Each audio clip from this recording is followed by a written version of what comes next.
नमस्कार दोस्तों। आज हम लोग बात करेंगे भारत में बढ़ता हुआ व्यवसाय डिलीवरी पार्टनर्स के बारे में। दोस्तों, जोमेटो, ब्लिंकिट, ये सारी चीज़ों को हम लोग आज देख रहे हैं 10 मिनट में हमारे घरों तक पहुंचाती हैं। इसके जो मालिक हैं वो दीपेंद्र गोयल 42 वर्षीय हैं। आज उनकी जीवनी के बारे में बात करेंगे, थोड़ा सी बात करेंगे। साथ में ही कंपनी क्या इनको सुविधा देती है, डिलीवरी पार्टनर्स को क्या मिलता है, और एक्चुअली ये जो विवाद है जो 31 दिसंबर 2025 को पूरे भारत में ऑल इंडिया इन्होंने स्ट्राइक किया था, इसका वजह क्या है, इसके बारे में हम लोग डिस्कस करेंगे। तो आइए बात करते हैं हम लोग जोमेटो के फाउंडर दीपेंद्र गोयल के बारे में।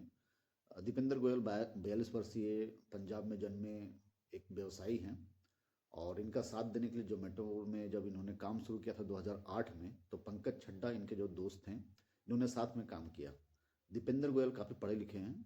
आपको पता होगा कि दिल्ली में आईआईटी दिल्ली है, वहाँ से इन्होंने ग्रेजुएशन कंप्लीट किया 2005 में, और उसके बाद 2008 में अपने दोस्त पंकज छड्डा के साथ मिलकर के इन्होंने कंपनी की शुरुआत की। आज इनके पास अगर नेटवर्थ की बात की जाए तो इनके पास टोटल नेटवर्थ है 2570 करोड़ रुपए, 2570 करोड़ रुपए। अब बात करते हैं कि जो अभी खासकर जोमेटो इतने हाईलाइट क्यों हुआ। आपको जैसे पता होगा, ये हालिया 31 दिसंबर 2025 जब नया साल आने वाला था, उसमें ज़्यादा लोग सेलिब्रेट करते हैं। इसको देखते हुए डिलीवरी पार्टनर्स ने, जो भी गिग वर्कर्स हैं, उन्होंने देशव्यापी हड़ताल का आह्वान किया, और इसको देखते हुए ये काफ़ी मामला तेज़ी से आया। तो आइए थोड़ा सा बात करते हैं। दीपेंद्र गोयल जो इसके मालिक हैं, सीईओ हैं, उनके तरफ से इनका क्या कहना है, और फिर एक पहलू हम लोग जो डिलीवरी बॉय हैं, डिलीवरी पार्टनर्स हैं, उनकी क्या परेशानी है उस पर भी चर्चा करेंगे, और साथ में एक लास्ट अंतिम में हम लोग कंक्लूजन निकालेंगे क्या होना चाहिए नहीं होना चाहिए। तो इसमें अगर बात किया जाए दीपेंद्र गोयल जो इसके मालिक हैं उसकी तरफ से, चूँकि कोई भी व्यवसायी होता है तो एक मालिक होता है और बाकी मजदूर भी होते हैं। इनको आप एक कोई यहाँ के तो कोई प्रोडक्ट बन नहीं रहा है, बट फिर भी डिलीवरी जो बॉय हैं, पार्टनर्स हैं, वो एक तरह से मान लीजिए इनके वर्कर हैं, और मानना क्या, ये तो वर्कर है ही, और ये मालिक जो हैं वो दीपेंद्र गोयल हैं। तो मालिक और जो इनके अंदर काम करने वाले कर्मचारी हैं, उनके बीच में कैसा रिश्ता है और या होता है वो आप सभी को पता ही है। तो मालिक का क्या कहना है उनके बारे में पहले हम लोग बात करेंगे। जैसे इनका कहना है कि अभी जो इनको लगभग आमदनी डिलीवरी पार्टनर्स जो हमारे हैं, जो भी गिग वर्कर्स हैं, उनको 102 रुपया प्रति घंटे के हिसाब से इनकी कमाई होती है, टिप्स छोड़ करके। इसमें टिप्स इन्वॉल्व नहीं है। अगर महीने की बात किया जाए तो गिग वर्कर्स जो भी हैं वो लगभग महीने के 26,500 रुपये औसतन इनकी महीने की कमाई होती है। अगर इनके गाड़ी की रख रखाव और ईंधन की खपत छोड़ दिया जाए तो लगभग 21,000 रुपये इनकी बचत होती है महीने की बात किया जाए तो। इसके अतिरिक्त जोमेटो से जो डिलीवरी होता है उसमें इनको 5% लगभग ऑर्डर्स में इनको ऐसे ऑर्डर्स मिलते हैं जिनमें 5% जो डिलीवरी जो ऑर्डर देते हैं उन लोग टिप्स के रूप में इनको देते हैं। वही इसका परसेंटेज थोड़ा सा ब्लिंकिट वगैरह में कम है। जो जोमेटो में 5% लोग टिप्स देते हैं, ब्लिंकिट में ये लगभग 2.5% लोग टिप्स देते हैं डिलीवरी बॉय को। तो इस तरफ से उसमें जो आपका इनका किसी तरह का भी कटौती उसमें टिप्स में नहीं होता है। ये पूरा का पूरा पैसा डिलीवरी पार्टनर्स जो गिग वर्कर्स होते हैं उनको दिया जाता है, ऐसा कहना है मालिक का, दीपेंद्र गोयल का। काम के घंटे की बात जैसे इसमें कही जाती है, तो ये जो है पार्ट टाइम जॉब करते हैं डिलीवरी पार्टनर्स, ये कहना है मालिक का, यानी दीपेंद्र गोयल साहब का। और अधिकतर लोग 2025 में औसतन एक पार्टनर ने लगभग 38 दिन काम किया है पूरे साल में। मालिक का कहना है कि कोई तय शिफ्ट नहीं है, कोई अपनी मर्जी से ही काम कर सकता है, अपनी मर्जी से शिफ्ट कर सकते हैं, इसमें कोई मालिक की तरफ से कोई दबाव नहीं है। सुविधा के अनुसार लॉग इन लॉग आउट भी कर सकते हैं, अपना कार्य क्षेत्र चुन सकते हैं, तो ये पूरी तरह से आज़ादी दी जाती है। दूसरी तरफ ये है कि 10 मिनट डिलीवरी की बात है, तो इसमें कहना है कि क्या इससे जो डिलीवरी पार्टनर्स हैं उनको उन पर क्या दबाव रहता है। तो मालिक किसके कहना है दीपेंद्र गोयल साहब का कि इसमें कोई दबाव नहीं रहता है। इन्होंने इसको समझाया भी है। इनका कहना है कि क्योंकि 2025 के सर्वे में औसत डिलीवरी जो है वो दूरी लगभग 2 किलोमीटर 2.03 किलोमीटर रही है। औसत ड्राइविंग समय की अगर बात किया जाए तो इनको 8 मिनट में यानी 2 किलोमीटर जो है वो 8 मिनट में इनको तय करना है। यानी कि इनकी गति सीमा 16 किलोमीटर प्रति घंटे की रफ्तार से भी ये चलेंगे तो आराम से ये कर सकते हैं। दूसरा जोमेटो का जो है वो 21 किलोमीटर प्रति घंटे की रफ्तार से ये चलेंगे तो ये किया जा सकता है।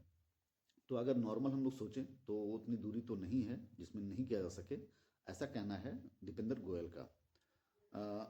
अब बात करते हैं जो डिलीवरी पार्टनर्स हैं माने गिग वर्कर्स हैं, इनकी सुरक्षा और सामाजिक सुरक्षा के बारे में क्या मालिक इनके लिए क्या कर रहे हैं। तो इनमें दीपेंद्र गोयल साहब का कहना है, मालिक का दावा ये है कि 2025 में उन्होंने डिलीवरी पार्टनर्स के लिए लगभग 100 करोड़ रुपए खर्च किए। अब 100 करोड़ रुपए खर्च किए तो 100 करोड़ बहुत बड़ा अमाउंट है और खर्च किए तो बहुत अच्छी बात है, खर्च करनी भी चाहिए क्योंकि आप अगर सोसाइटी से ले रहे हैं तो सोसाइटी को रिटर्न भी करना चाहिए। सोसाइटी तो रिटर्न करने का अलग है ही, वो आप अलग से करते ही हैं। साथ में जो आपके लिए वर्कर्स काम करते हैं वो ह्यूमन बींग है और ह्यूमन बींग है, इंसानियत है, तो आपको उसके लिए खर्च करना ही चाहिए क्योंकि वो उनके पास की तरह सामाजिक सुरक्षा नहीं है। तो उनमें उसमें कहना है कि हम सामाजिक सुरक्षा भी दे रहे हैं जिसमें से 10 लाख रुपया तक जो है वो एक्सीडेंटल इंश्योरेंस इनका कवर रहता है, दुर्घटना बीमा। 1 लाख रुपया तक जो इनका है मेडिकल कवर रहता है प्लस ओपीडी। तीसरा जो इनका कहना है 50,000 रुपये तक लॉस ऑफ पे इंश्योरेंस इनका रहता है। 40,000 रुपये तक मातृत्व लाभ शामिल है। इसके अलावा tax filing support, gig linked national pension scheme, महिला पार्टनर्स के लिए रेस्ट डे, ये सब सारी सुविधाएं जोमेटो के मालिक की तरफ से दी जा रही हैं, ऐसा उनका कहना है। तो बहस तेज क्यों हुई? तो बहस तेज क्यों हुई इसके बारे में 31 दिसंबर 2025 को जैसे मैंने बताया। इससे पहले बात करते हैं कुछ, ये तो पहली ये एक तरफा बात हुई आपके डिलीवरी मालिक के दीपेंद्र गोयल साहब की। अब जो एक्चुअली जो डिलीवरी बॉय हैं, डिलीवरी पार्टनर्स हैं, उनकी क्या परेशानियां हैं उनके बारे में भी, उनकी फैक्ट भी जानना जरूरी है। ये तो कहना मालिक का है। अब जो उनके वर्कर्स हैं उनका क्या कहना है? उनका ये कहना है कि शाम का जो है 7 से 11 बजे तक टाइम नहीं देने पर, डिलीवरी का टाइम अगर वो नहीं लॉगिन करते हैं तो उनको इंसेंटिव नहीं प्राप्त हो पाती है। 7 से 11 आपको लॉगिन होना ही पड़ेगा, जो शाम का समय होता है इसमें सबसे ज़्यादा डिलीवरी का समय रहता है। इसलिए अगर आप इसमें लॉगिन नहीं करते हैं तो आपको इंसेंटिव नहीं दिया जाता है, जो कि ये कहना है कि इनको इंसेंटिव दिया जाए। दूसरी बात है ये 12 घंटे में भी 600 रुपये, इनका कहना है कि मेरे 12 घंटे काम करता हूँ तो 600 रुपये लगभग मिल पाता है। इससे पहले जो है अगर 2000 पहले अगर बात किया जाए तो पहले घंटे में 1500 रुपये लगभग कमाई होती थी। दूसरा है ये छोटा छोटा ऑर्डर में भी इनको जो है वो 4th floor 5th floor 6th floor पे जाना पड़ता है और जो सोसाइटी के लोग होते हैं वो इनको लिफ्ट वगैरह यूज करने नहीं देते हैं, तो इससे भी इनको परेशानी होती है। दूसरी बात क्या है कि इधर से एक तरफ से जो ऑर्डर तुमको मिल जाता है, जब जब चूंकि ये ड्राइव करके जाते हैं एक तरफ से, तो इनको ऑर्डर तुम जो मिलता है वो ड्राइव करके पहुंचा देते हैं, लेकिन उधर से इनको ऑर्डर नहीं मिल पाता है जिसके कारण इनको जो है एक्स्ट्रा फ्यूल खर्च होता है, तो इसमें भी इनको घाटा होता है। इनका मांग एक्चुअली क्या क्या है? तो मांग इनका अगर जो डिलीवरी बॉय हैं, गिग वर्कर्स हैं, इनकी मुख्य मांगों की अगर बात किया जाए तो इनका कहना है कि हमें हेलमेट, जैकेट, रेनकोट इत्यादि दिया जाए, इंश्योरेंस और मेडिकल सेफ्टी का मुहैया कराया जाए,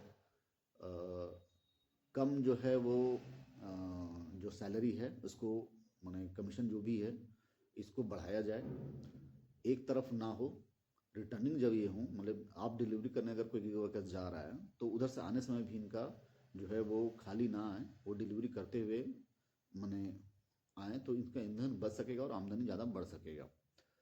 तो इस तरह से परेशानियां जो है वो दोनों तरफ अपने अपने बता रहे हैं, जिसको देखते हुए अभी कुछ देर पहले जो बात कर रहे थे, नया साल से पहले 31 दिसंबर 2025 को इनके संगठन ने, 2 संगठन इनके हैं, और देशव्यापी हड़ताल किया और अपनी मांगों को सरकार के समक्ष रखा। सरकार ने भी इनके प्रति संवेदनशील होकर के इनके प्रति आश्वासन दिया है कि इनके प्रति कार्य किया जाएगा, इनके जो भी बेहतर के लिए हो, जिसमें से जो मालिक हैं उनको भी जो कुछ परसेंटेज हैं वो देने के लिए कहा गया है। ये मामला तेज़ी से इसलिए उठा कि हमारे राजनीतिक दल आम आदमी पार्टी के राघव चड्ढा जी और आरजेडी के मनोज झा जी ने सरकार के समक्ष सवाल उठाया था इनके मुद्दे का। तो एक बहुत अच्छा सवाल है, मैं इनको सपोर्ट करता हूँ और अच्छा सवाल किया, बहुत अच्छा सवाल किया। अच्छे भलाई के लिए कुछ हो तो खुशी मिलेगी।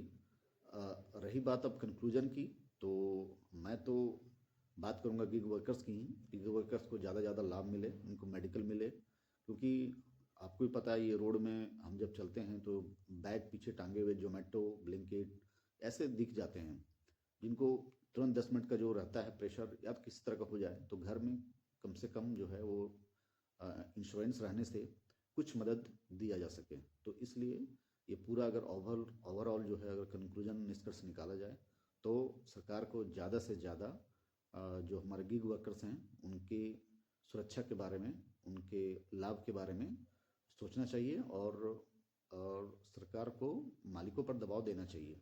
मालिक का भी फर्ज बनता है कि आज उनके पास 2570-2600 करोड़ रुपया की संपत्ति हो गई है, तो अच्छी बात है, उनको भी लाभ तो इससे साफ पता चल रहा है कि उनको लाभ मिल रहा है, लेकिन उनका भी फर्ज बनता है कि ज़्यादा से ज़्यादा जो है जितना हो सके वो अपने जो गिग वर्कर्स हैं, क्योंकि फ़ायदा उनको उन्हीं से हो रहा है, तो उनका ध्यान रखें, उनका ख्याल रखें। उम्मीद है आपको ये पसंद आया होगा, क्योंकि अभी बहस छिड़ी हुई पूरे देश में गिग वर्कर्स की, हमारे घरों में भी पहुंचाते हैं, आपके घरों में पहुंचाते हैं, तो क्यों ना इसके बारे में थोड़ा सी जानकारी ले ली जाए। मुझे जानकारी था, मैंने आपके साथ साझा की, उम्मीद है आपको अच्छा लगा होगा। और अपना जो भी आपका अनुभव होगा या जो कुछ कहना चाहते हैं, अपना शेयर करना चाहते हैं, अपना कमेंट में कर सकते हैं। लाइक करें, धन्यवाद।